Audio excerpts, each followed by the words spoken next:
Ladies and gentlemen, good morning. Please make yourself comfortable because we are about to start our session. I know that lots of people are still enjoying a coffee, but the time management is relentless in this premises. So, while everybody is making him or herself comfortable, I will set some welcome words. Make yourself comfortable. My name is Freek van Eyck. I'm very happy to be your moderator. In normal life, I'm director of Holland Circular Hotspot, one of the nicest jobs you can have in the Netherlands. I'm also the co-chair of SS. So before I walk you through the agenda, please mute your phone. I know some of you have been working on it. Make sure it's silent. Use the platform, a QR code, if you have seen it, to ask questions online, especially for the people online. I have to be honest, I think for the online questions, it's not likely that they will be answered in this workshop session, but there will be time to get your questions answered in the collective session after our session. Something about our session. This is a part of the leadership group on construction, on buildings and infrastructure. And we had many sessions actually, and this is just one topic that we have chosen today for the annual conference, and that's on achieving the EU's climate and biodiversity goal through circular construction. But we've also talked about taxonomy, about secondary materials, and the role of closing infrastructure or material cycles through European collaboration. So many thanks to Rijkswaterstaat, ENEA, and DGNB for all their work in the leadership group. Today, unfortunately, we focus on just a small topic. Program for today. We'll have a word of welcome soon from the EESC. I will keep the mystery man a little bit hidden. I will introduce him shortly. We'll get an umbrella presentation from my colleague Emma, just to set a little bit the scene about the topic of construction and the link with climate. And then we'll have a look at the policy aspect. And we have a look at, let's say, the business aspect with some best practices and what they think is needed from the policy aspect. And then we have to bring these two worlds of policy and best practices together. And that will be done in a final panel under the guidance of Arthur ten Wolde.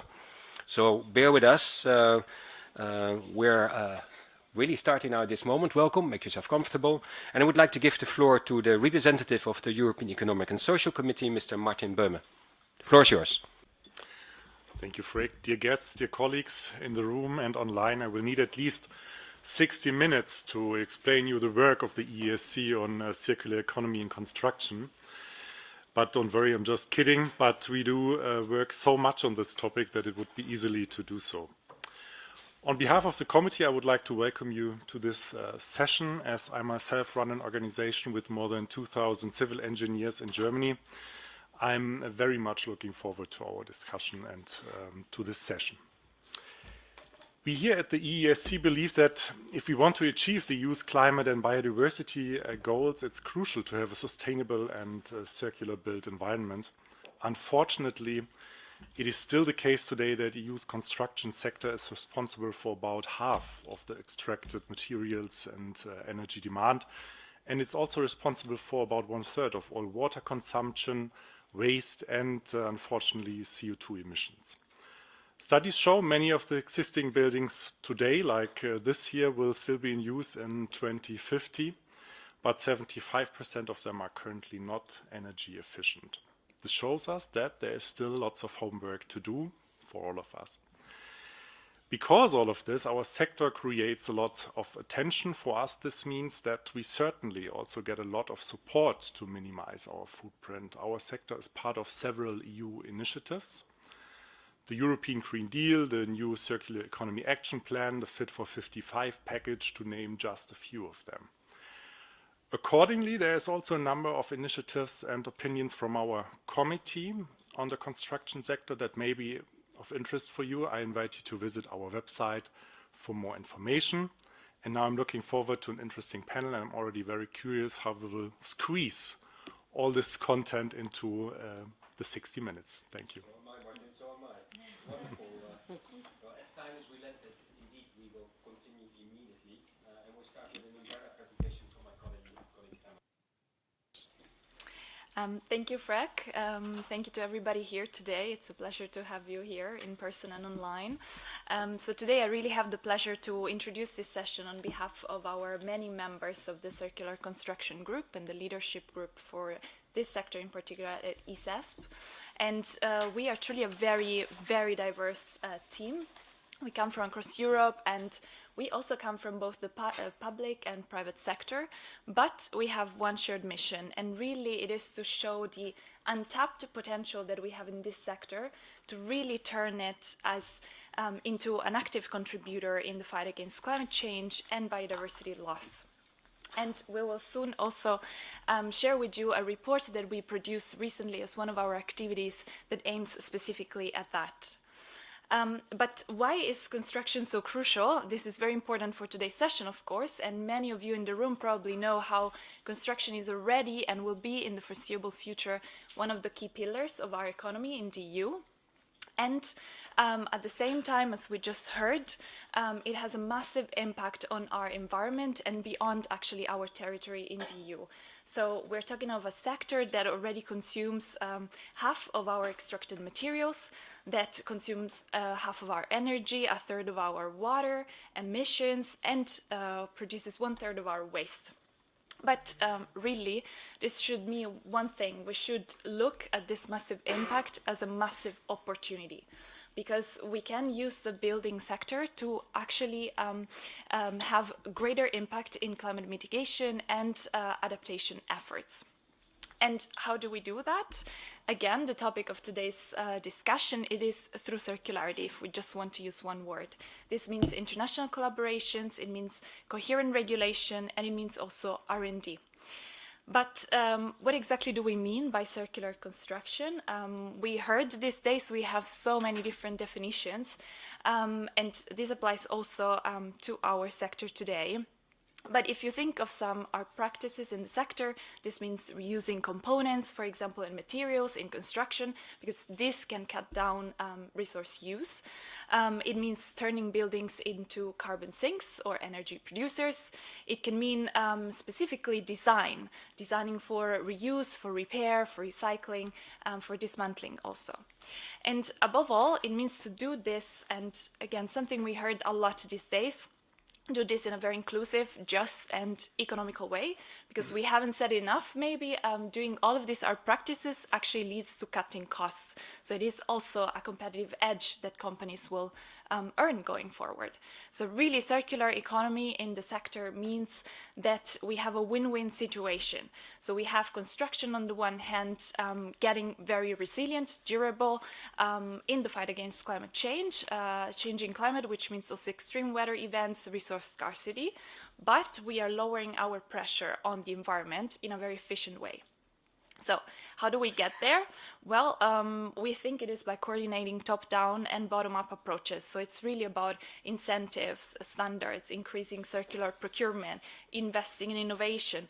And all of this is what we're going to explore today all together, thanks to the many experts that have joined us. And I want to leave the floor to them, but I want to also leave you with one statement on behalf of our group today. And that is that, EU's climate and biodiversity goals will not be achieved if we don't turn actually the built environment into a circular and sustainable sector. And the moment is now to do that, because the time is very tight, but we can do it all together. So we really hope that you will join forces with us on this fight. Thank you. Thank you so much, Emma, for a clear presentation. And indeed, lots of things need to be done. We need to do it together. And today we'll look at the policy aspects and also the business aspects. And we start with the policy aspects. And we're always extremely happy to have Josefina with us. Josefina is from DG Environment, and she knows everything about the policy. The floor is yours. Thank you. Thanks a lot for having invited me to say a few words about construction and buildings. And I will try not to repeat too much of what has already been said in thorough presentations or speeches. But I want to stress then that when we think about any form of construction, we need to think about circularity and the life cycle performance of a building. The building sector, we have heard already, so I'm not going to repeat those numbers, are responsible for most of our material use and energy use, and it results in a lot of waste. So that means that if we want to decarbonize the building stock, we need to look at the full life cycle of building. Otherwise, the talking about decarbonization becomes a bit hollow, to say the least. So we have to think about design, about the manufacturing of construction products, and about how to extend the lifetime of buildings. Extracting and manufacturing building materials still demands a huge amount of energy, and that results in huge emissions, carbon emissions. So even if the building that is built new from scratch is very energy efficient, you will have to use that building for 20, 30, or even 40 years before that initial carbon debt, so to say, is paid off. So the concept of whole life carbon takes these carbon emissions over the full life cycle into account. Minimizing these requires efficient use of both energy and materials. Several EU member states are moving ahead and bringing these concepts into their building legislation. They have understood that this is the most cost-efficient way of reducing carbon emissions overall in our societies, and that must be the end goal. So focusing on energy and material at the same time. But what is the Commission doing then?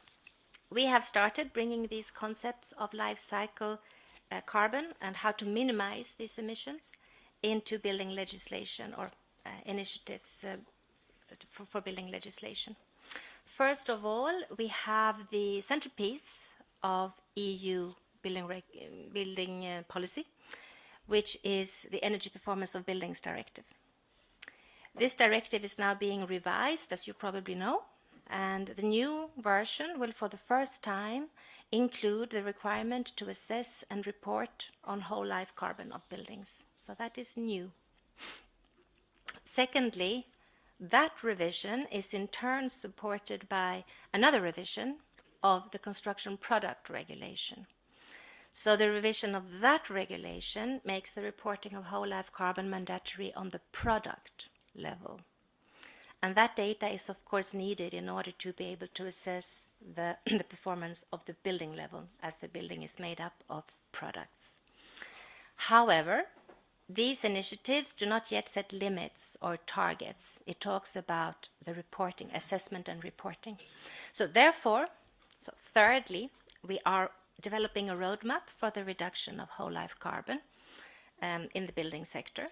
And it will set milestones up to 2050 to show a plausible trajectory to reach carbon neutrality. It will underpin future policies, and we certainly hope also encourage market initiatives. We are conducting this work in close collaboration with the sector, and it should be delivered, or we should deliver this roadmap by the end of this year. So by working in this way, we put focus on aspects such as not only circularity, but very importantly, sufficiency and renovation. Why is that? Because sufficiency means that we drive down the demand for new built square meters and thereby reduce whole life carbon emissions overall. How does that work? By making sure our buildings are adaptable and flexible so that they can be used for different functions at different times of the day or week. By considering the continuing trend of increased teleworking so that we don't need as much office space as we have been doing up to now. And of course, by using existing derelict buildings for better use, making sure they become attractive again. And there are other ways of going about as well. But this is a sufficiency piece, which I really think, in my mind, will have to be our next big focus.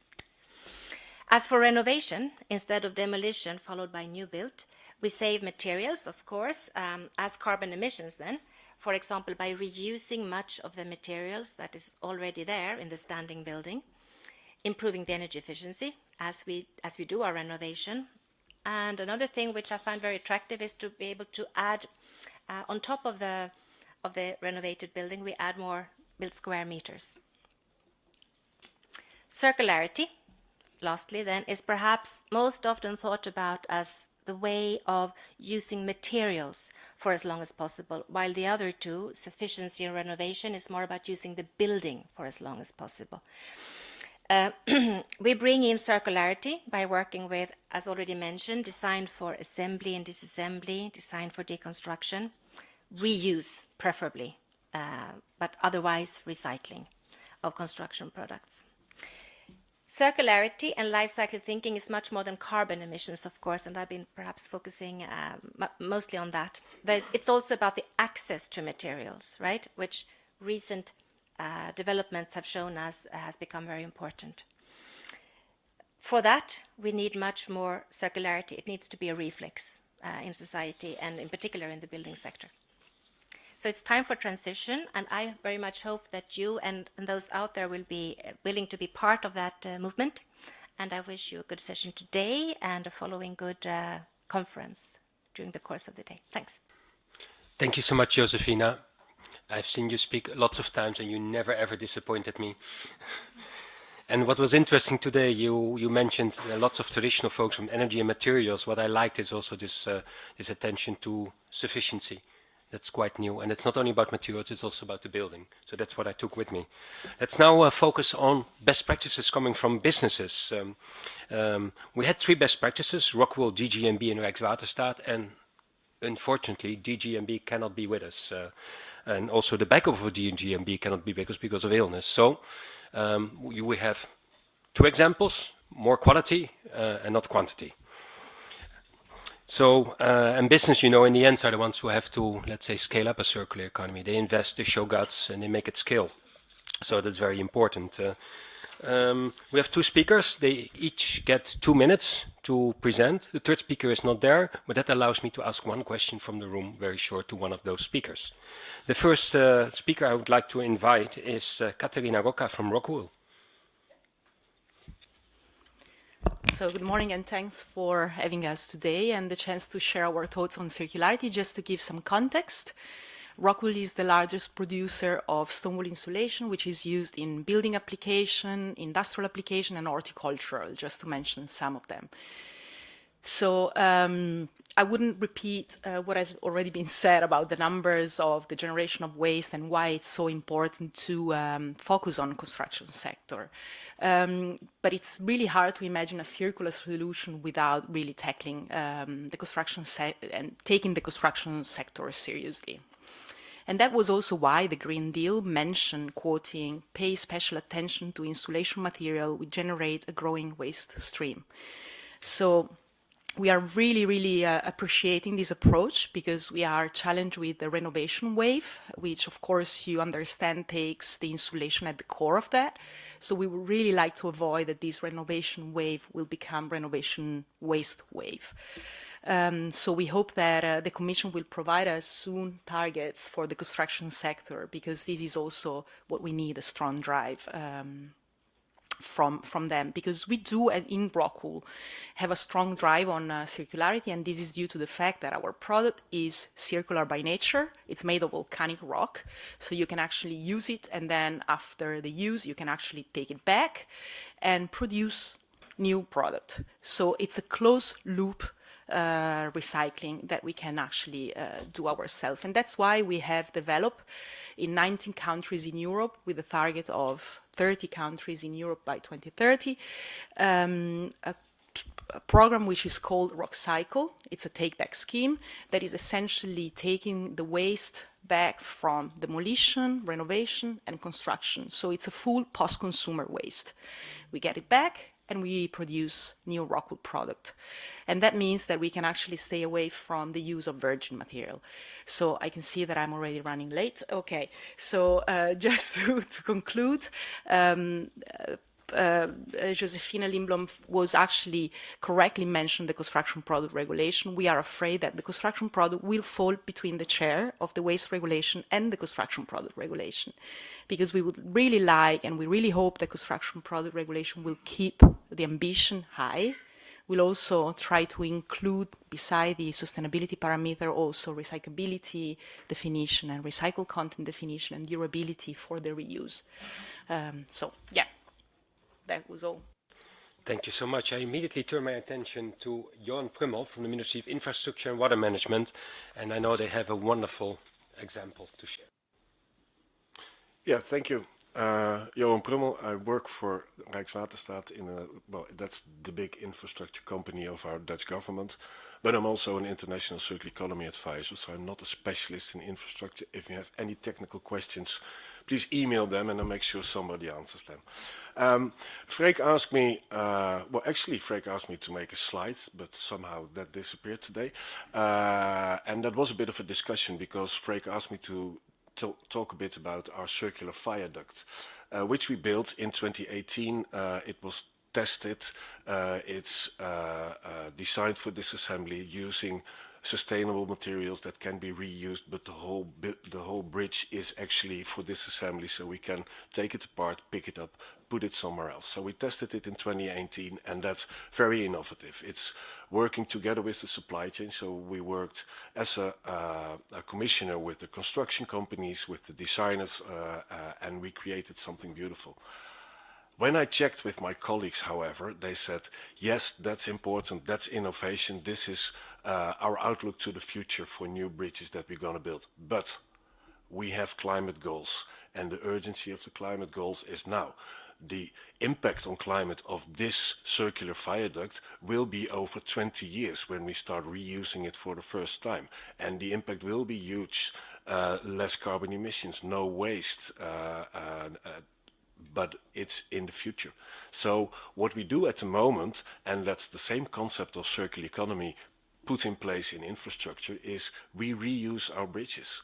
We have built a national bridge bank. It's like a marketplace, an online marketplace. It really looks like the online marketplaces that you all know of.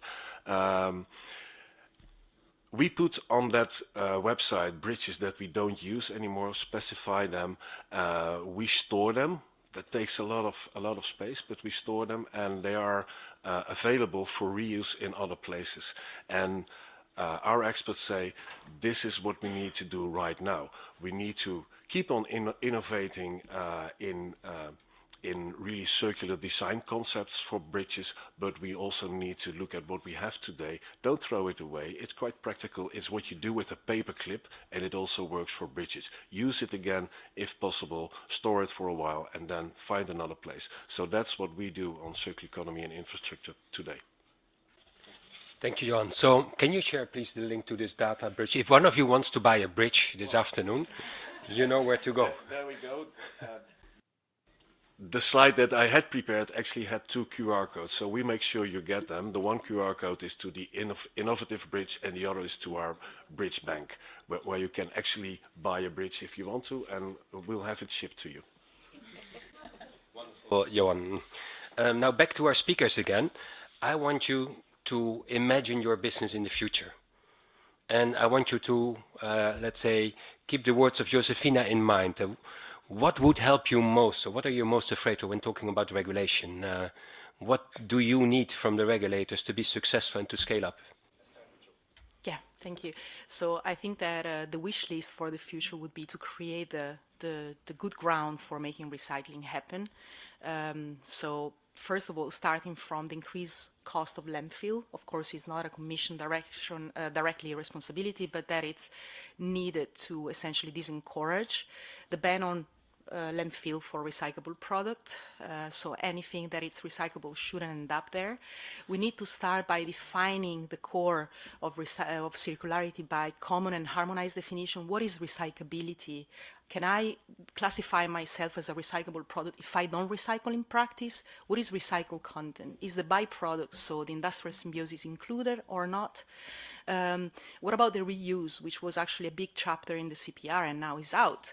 Apparently, how can I guarantee that my customers can reuse our product without guaranteeing durability of that product?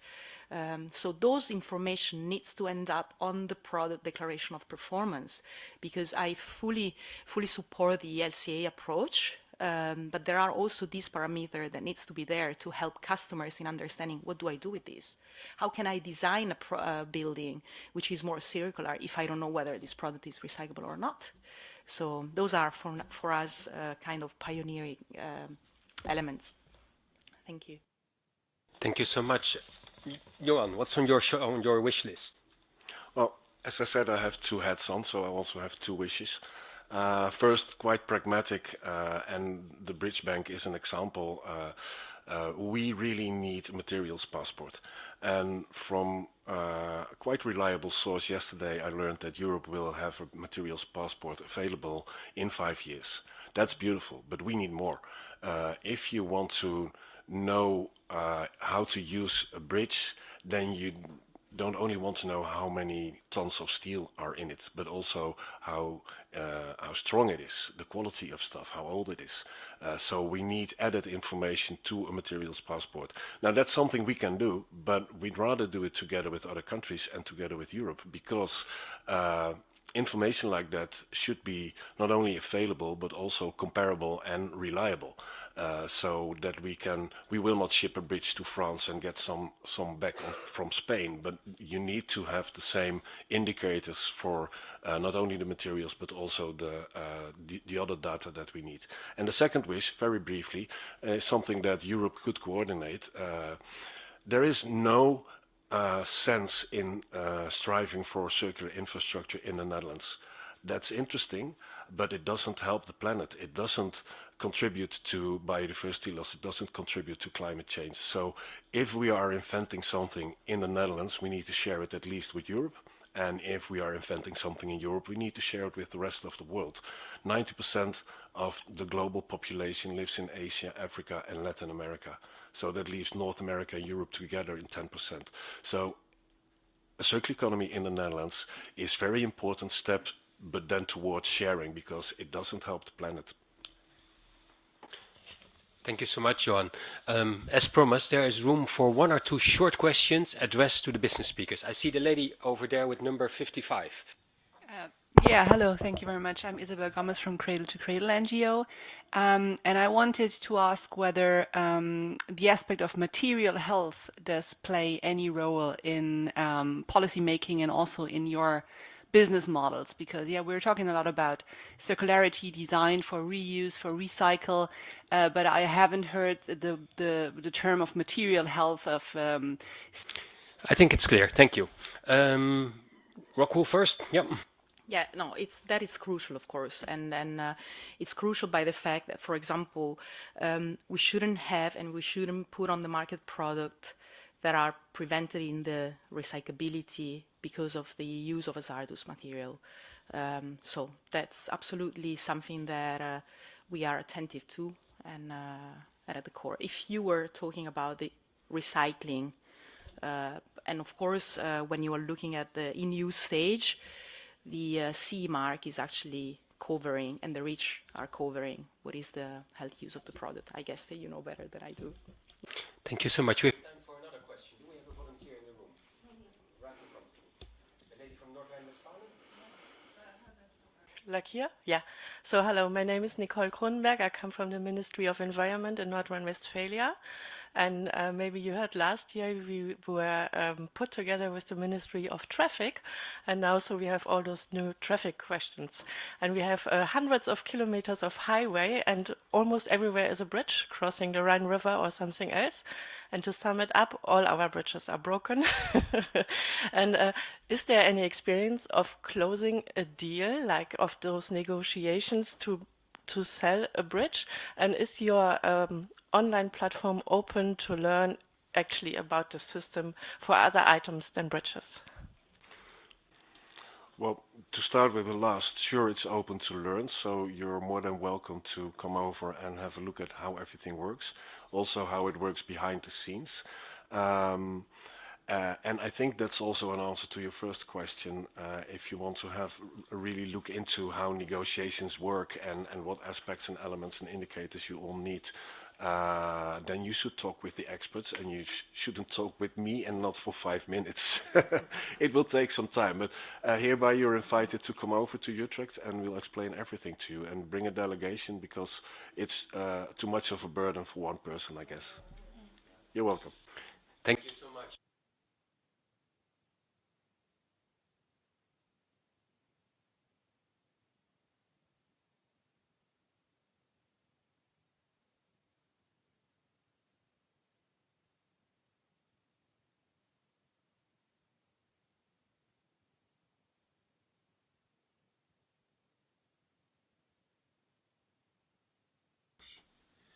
Thank you for the opportunity to moderate this panel on policies for circular construction.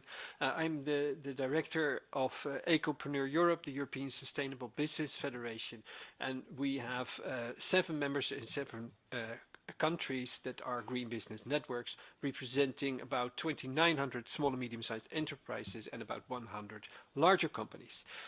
So I will just now give the floor first to Laetitia Aumont from the EEB, the European Environmental Bureau, and maybe you can briefly introduce yourself.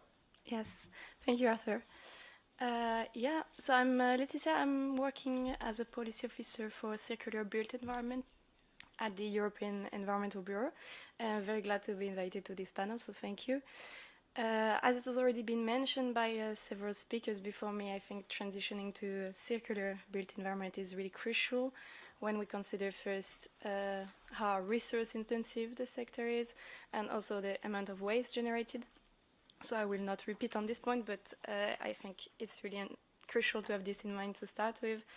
And as Emma also rightly said, I think it's just also really important to keep in mind that it's crucial if we want to achieve our 2030 and 2050 targets, that the built environment must transition to circularity.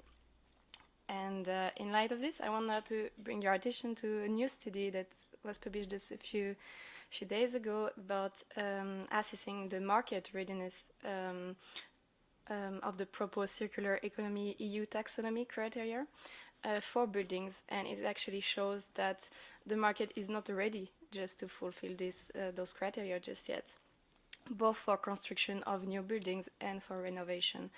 And several problems are highlighted, which go from the lack of relevant circular economy data and information, some internal knowledge gaps and skills, the absence of clear implementation action plans and clear performance indicators as well.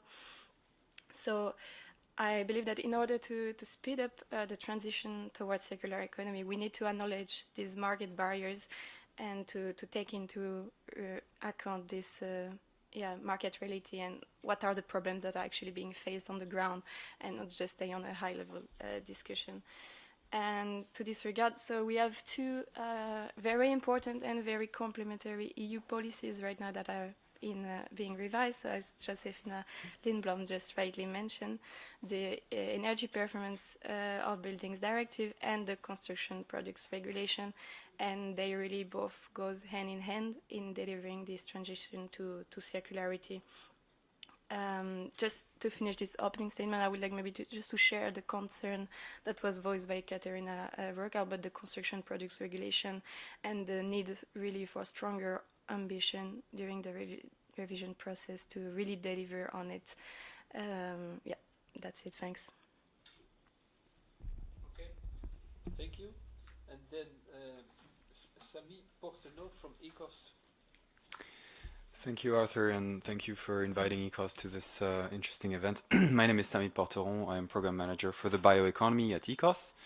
And I want to link back to some of the points that were made before regarding sufficiency and circularity. Those are, of course, extremely important concepts, not only because when we talk about circularity, one concept that we have not talked about is the potential for circularity rebound, which is when the use of circular materials is not met with a reduction in other materials use, and we might have a continued extraction as well as circularity going at the same time. So we need sufficiency as well, which means that we need to build less and we need to build smarter. not only so that we take less space with buildings into nature and produce less carbon emissions, but also so that the extraction of materials is less impactful on nature. Because indeed we have today also a proposal for nature restoration, which I think is really important to link also to the construction sector, in the sense that when we are talking about the extraction of materials, we need to consider how do we extract materials and do it in a way that also contributes to nature restoration. And I want to bring the attention to the topic of bio-based materials, because they are under a lot of focus at the moment for the reason that they tend to be less energy intensive than minerals and metals in construction sector, but also plastics. So there's an interest there in decarbonizing the construction sector with bio-based materials, but also for bio-based materials we need to be sufficient in their use, and we need to use them in a circular fashion, because there is intense competition for biomass in Europe. We know that according to a report from Material Economics from 2021, 40 to 100% of sustainably available biomass is expected, member states are planning to use 40 to 100% more biomass than is sustainably available, which means that we are going to run out of sustainably available biomass for all economic sectors, and we can't just think that one sector can appropriate them. So we need a implementation of a cascading use principle. We've seen this principle being mentioned in some policy proposals already. This means that we need to prioritize the use of biomass where it brings the highest environmental value. Their use in construction is promising because they are a long-term use of those materials, but again, we need to make them a circular as well. So we need to have an absolute reduction in the extraction of material resources. We need sustainable sourcing, and that links all those interesting policies like the nature restoration and construction sector legislation, as we heard, together, I think. Thank you. Okay, thank you, Sami. Yeah, then we go to questions from the audience or online. Yeah, sorry. Thank you. And then we go to questions from online or from the audience. Yes, please. My name is Rakesh Vazirani. I'm with to Rhineland. The question is for the colleague from EEB. With regards to your study and findings, do you see a role for building-related environmental or sustainability certifications that talk of best in class as a proxy about less impact on biodiversity loss or less impact on carbon? Do you see a role for those certifications? Yeah, so the study I mentioned is not an EEB study. It's just so it's a study that was conducted, I think, in collaboration between several World Green Building Councils. So regarding this study specifically, I just reported the finding, which I found interesting, but it's not our study for this. Any other questions from the audience here?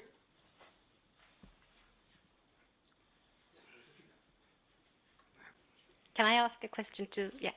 I wanted to ask Katerina about, you told us about the recycling of the insulation.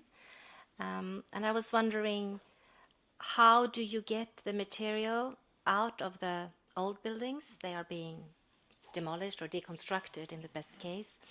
Is it easy to get the material out from the buildings, or are they glued to the concrete or something like that? How do you get them out of there? How do you organize the logistics to get them to your site?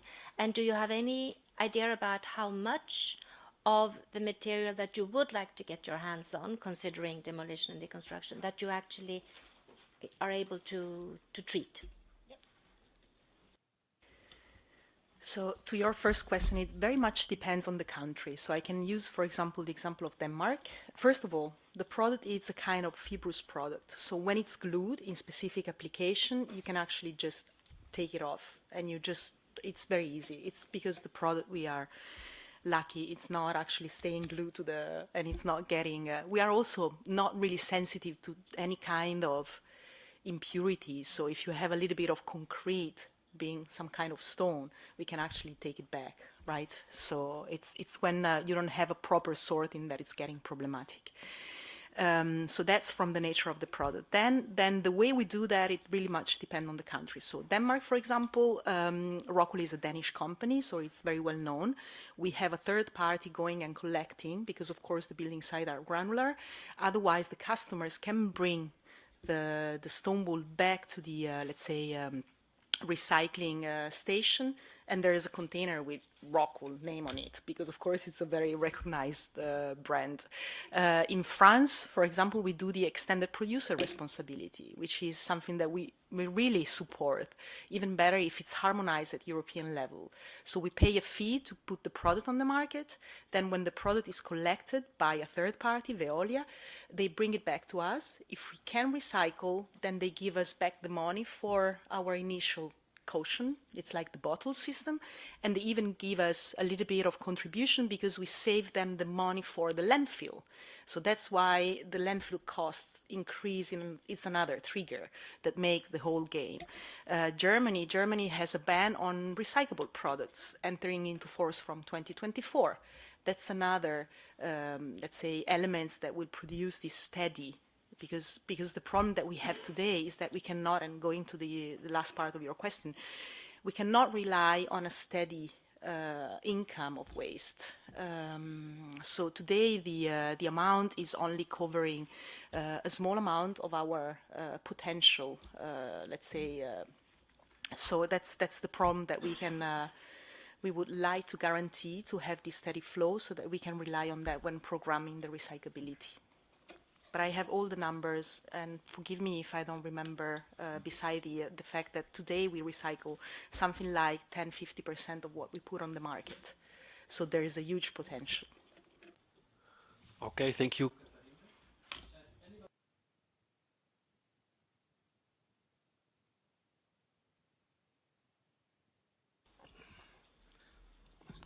Okay.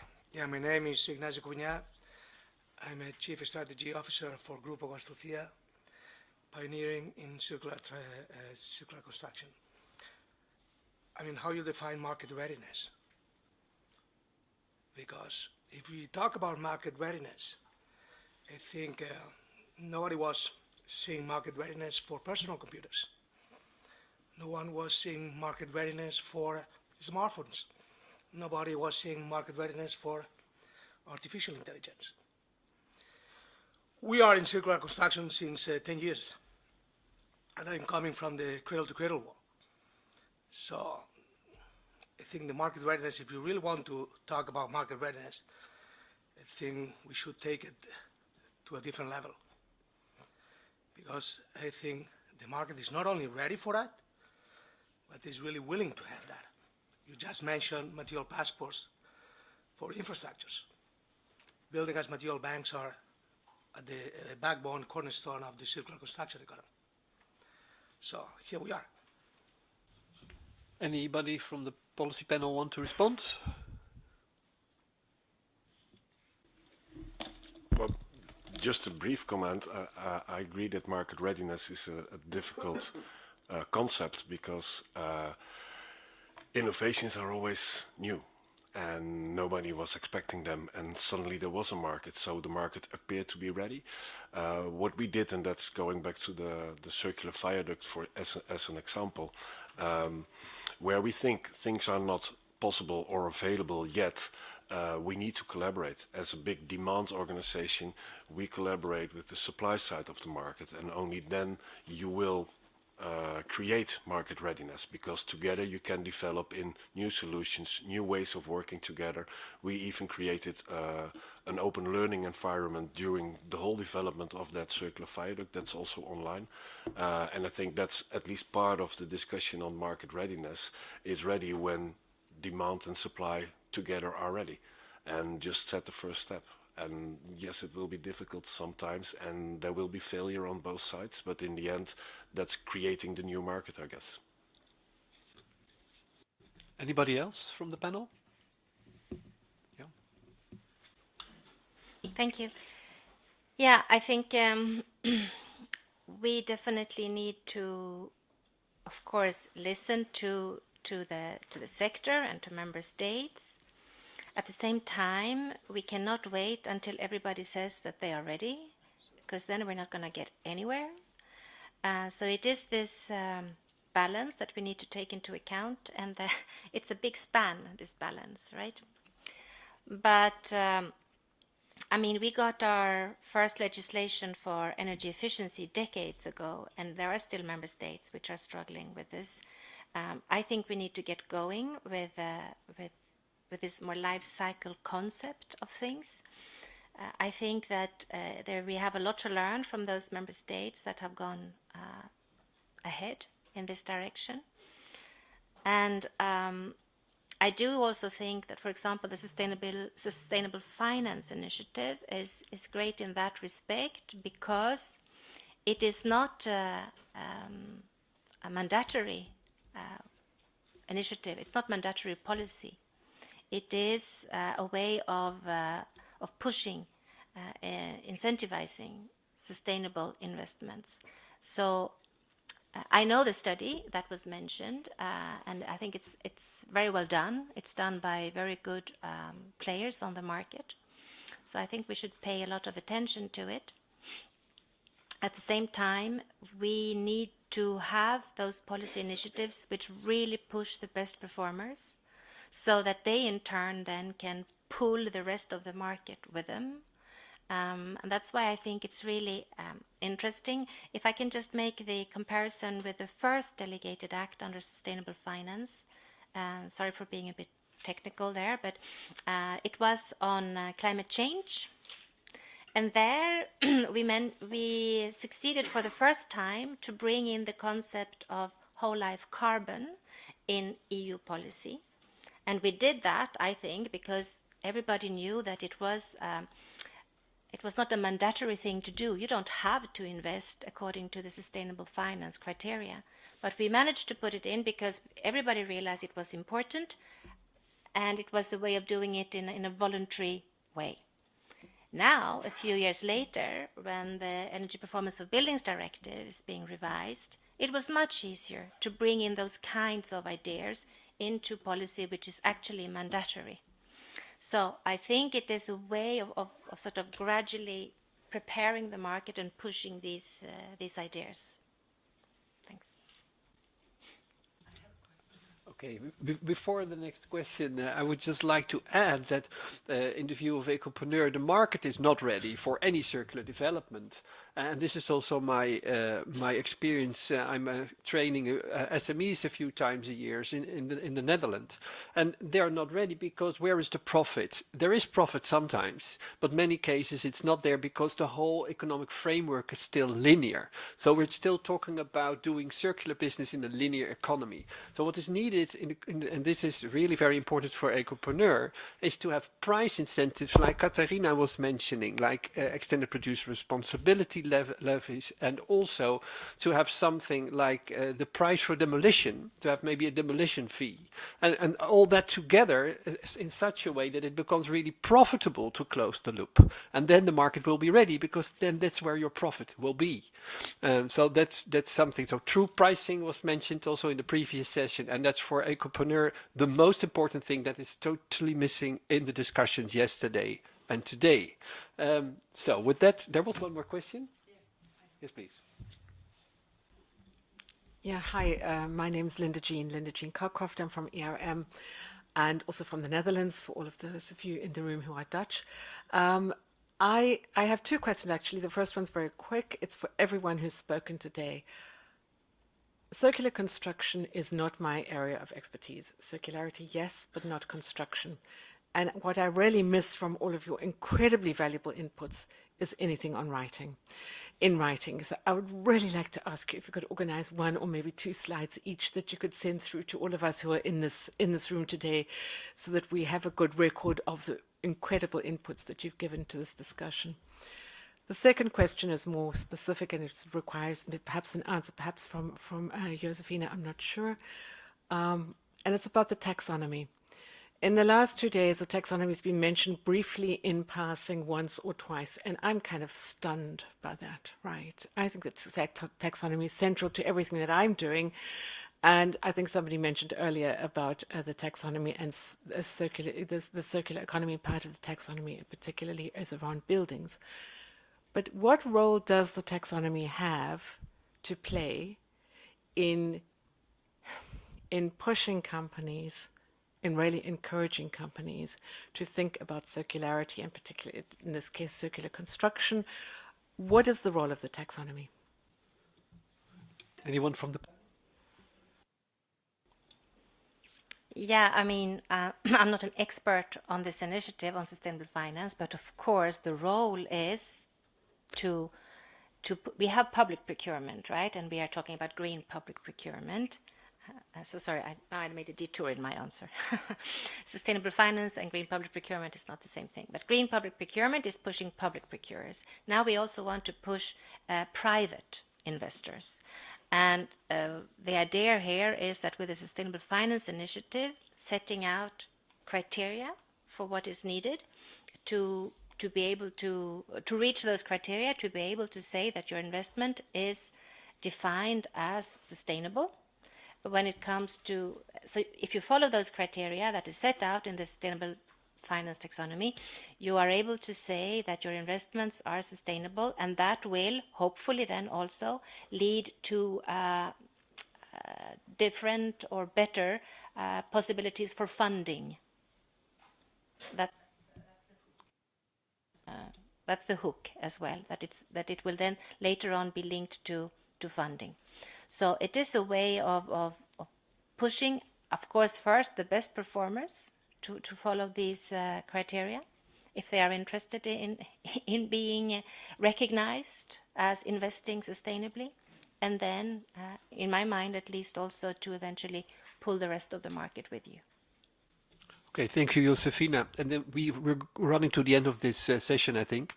So then I would like to give the last word on the policies to Josefina. Maybe you can add anything to what you already said about what the European Commission can take on board from this discussion that we had. Thank you. Yeah, I think it's always good, and it's great to meet, to see each other face to face, first of all. That's very interesting, because it gives much better feedback. And I have taken quite some notes here. Basically, all of what I've heard today, I've heard many times before, but it doesn't make it less valuable. It sort of just emphasizes the importance of certain things. I would like to, and most of you also know that the different policy developments in the Commission in this regard is conducted in different parts of the Commission. I'm working at DG Environment. We have DG Energy, DG Grow, Klima, etc. But what I used to hear when I started this work that I have now about 10 years ago or more, from what I heard from external people, was that the one hand of the Commission doesn't know what the other one is doing, and you don't seem to be linking your different initiatives. And that I really think has changed. I hope you have realized that as well, because we have, at least. We are working much more closely today on these topics, making sure that they really feed into each other. So it doesn't mean that everything's great, but I do hope that we are able to put a better connection between different parts, and that is certainly absolutely necessary if we want to look at the full life cycle and not just on individual parts. Maybe if I can just take 1 minute to say something about the work that we're doing on the whole life carbon roadmap as well, which I mentioned. 30 seconds. Which I mentioned in my speech before. This is a action under the renovation wave, which came out a few years ago. It's communication by the Commission, and we are now doing this roadmap work to be able to set out milestones, a pathway of whole life carbon up to 2050 for carbon neutrality. And you can bet on that it's not going to be enough to tweak all technical solutions to get to carbon neutrality by 2050. And circularity will not, even if we everything, we wouldn't be able to do so. We will need to go into sufficiency aspects as well, and I think that will be the next topic that we will be discussing in the coming years. So thank you all. Thank you, Arthur, for moderating this panel. That was much appreciated. Thank you for a fantastic panel. Letizia, Sami, of course, Josefina. Thank you also for the speakers, Katarina, Johan. Thank you for the introduction of our host, Martin. I think we had very fruitful discussions, and I think we could have easily gone on for another hour. What remains with me that the construction sector is key. We have to tackle this, we have to solve it, we have to make it more circular, and then we can indeed make a great contribution to both climate change and biodiversity. We know that there are many best practices already today in every country, in every part of the value chain. You need to scale up. We know that the policymakers are working on it. It's still quite complex, especially for startup, I think, and we have to change it in parallel to the economic system as well. Good news for me, what I personally learned today, that it's not only about materials, it's also about buildings. It's not only about energy, but it's also about, for instance, sufficiency. And that's a very nice aspect which gives hope. And we also know that if we want to start today and we want to buy a bridge, we can do it through Johan.